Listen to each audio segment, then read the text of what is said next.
You said that it's important to see your karma. It's not so much important to get enlightened, but to see your karma. So how to do it and where to point our attention to? One thing to correct, it is important to get enlightenment. But sometimes it's more important to see your karma. Okay? How see your karma? Only go straight, don't know. You're already doing it. You came into a don't know situation. You can't talk to anybody but the Russian people. So you have to use your eyes. You don't know who you're going to sleep with or share a bathroom with. You don't know what kind of food is coming. Today I loved the salad, but I didn't even know what was in there with the greens. I meant to write the kitchen master, what is that in there? It's good, I don't know what it is. I love living in countries where I don't understand the language. Then I have to pay more attention, Or where the food is weird, which isn't even weird anymore, it's just different, who knows, Or like here, probably generally speaking, years ago at least, Korean people thought all Western people think the same. Some Western people think all Asian people think the same. Of course, that's ridiculous, Each country has its own character, let alone each person. So you go into don't know situation, you go into new situations. You can, if you're paying attention, not just attached to your opinions about I like it, I don't like it, this is good, this is bad, you can learn a lot. I grew up, one, in America, and two, during sort of this hippie time when we like to decide things together as a group. My friends and I, we'd sort of all decide things together. It was really pretty easy and pretty smooth. Even if someone disagreed, we could say, okay, well, we'll try it. If it's no good, we'll change it. And that's how the Zen Center started in America. So one time I wanted to make Wanbo Sunim, who was a nun, the Ipsung, the head monk at Musangsa, and I brought it up at the directors meeting. And I was surprised, even none of the Western monks who are here now, those people have all left. But some of the Western monks made a face like they didn't want a nun head monk. I was shocked, actually. So I didn't say anything. Then 6 months later, I brought it up again, and they made a face again. And then I thought to myself, hey, we're not hippies. I'm the boss here. Let's do it the boss style. And I said, I'm the boss. This is my area. I'm making her Ipsung. Then everybody was like, yeah, okay. So it's good to learn. Sometimes pull out, I'm the boss. Sometimes, hey, what do you think? I learned in Korea, never say no. So one time Sunim called me up. The man who was overseeing the building wanted Myung-an Sunim, who's here now. He was in charge of the money, and I was the boss at that time. He wanted us to do this old style thing in Korea where you open bank account in some strange name, so to hide the money from paying taxes. And we didn't want to do it, and I said, first of all, Myung-an Sunim was trained in finance and worked in Hong Kong and Singapore, which does not do those kind of things.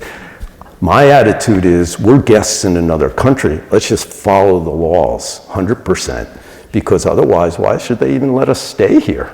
They don't need us if we're going to be a headache. So we wouldn't do it. This layman must have called Seung San Sunim. So Seung San Sunim called up and yelled at me. And he said, just do what this layman wants. He helping us, only do it, okay? So by then, I understood Korea.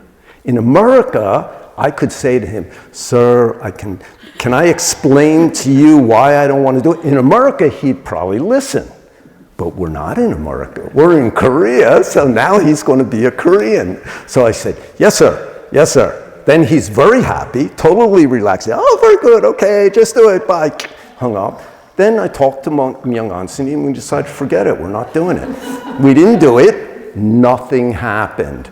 Probably the layman was unhappy we didn't do it, and he was too scared to call Musangsa. Musangsa didn't care whether we did it or not. His job was just yell at us because the layman wasn't happy. So it was so great to finally realize, oh, Korean style is very useful sometimes. But we all have our karma, our habit. It's personal, it's from our family, it's from our country, and if we begin to see it, we don't hold it so much, then we can learn from every situation. Then we can function smoothly in situations. We get what's called wisdom. So, it's great. I mean, the Chinese countries have had Buddhism for 2,000 years. They're all from the same culture. Yeah, they have their personal problems, but basically, they have a way of getting along with each other, Probably Russian people have a way, except what I saw in our Zen group in Russia is nobody gets along with anybody over there. St. Petersburg is so funny. This is a good example of adjusting and improving at the same time. There was one Russian guy, and he became the first student who came to Korea. This is around 1988. And he was a smart guy. He bought a whole bunch of Levi jeans while he was here, went back to Russia and sold them for a lot of money, much more than it cost him, and he was able to pay for his whole trip. He started the Zen Center. Then after some years, he wasn't doing much. And another guy appeared who really was enthusiastic, and he was trying to push this first guy to make a more strong schedule and to, do more. And they got into a fight. And then the head of the European school got involved, and he supported the original guy. So this other guy was great. He came to Korea, and he complained to Musangsa. Then Musangsa said, St. Petersburg, big city, 2 Zen Center, no problem. Then this guy was very happy. I'm going to open my own Zen Center. Then this guy asked Sunim, can you give us a name for the Zen Center? And to make a calligraphy. So Sunim made a calligraphy, Dae Hwa Sa, Big Harmony Temple. So he let the guy make his own, and then he put a little needle inside. So actually it's beneficial. People get married. That's a don't know situation. You're the same culture. You don't even know yourself sometimes. When you get into an intimate relationship, nobody knows what's going to appear. Plus, I have my idea of what I think a wife should be. She has her idea of what she thinks a husband should be. I have my idea of who she is. She has her idea of who I am. I have my idea of who I am. She has her idea. And none of them line up quite often. If they don't keep don't know mind and have a commitment together, that thing is going to turn into a mess, which is happening quite frequently.